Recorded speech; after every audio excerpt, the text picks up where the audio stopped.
takes skill to be a builder. It takes skill to lift someone up.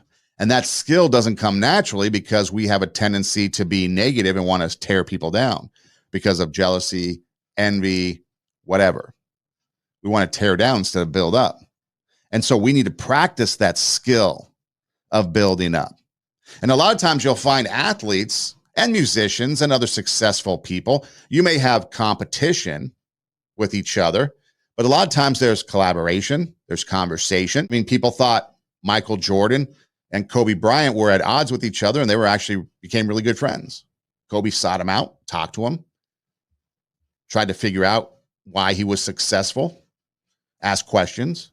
Larry Bird, Magic Johnson, they started out to be rivals, became good friends, which is a fascinating story when you hear about the evolution of their friendship. And so even competitors, the good ones, the rivals, at some point they seek each other out because they're thinking the correct thoughts. If that person is successful, how can I be successful?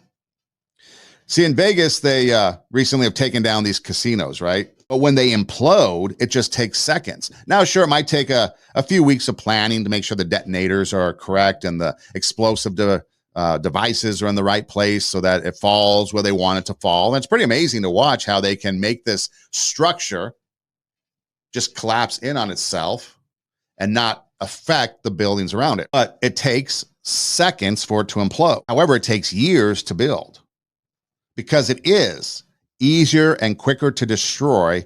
It's harder and it takes longer to build. So when we look about our thoughts, as we build our thoughts in a constructive way, it might take time. It might take energy. It might take effort. And it might take purpose, purposeful thinking, purposeful action. Constructive thinkers focus on improvement. They want to get better. Are you focusing on improvement? Are you focusing on trying to get better?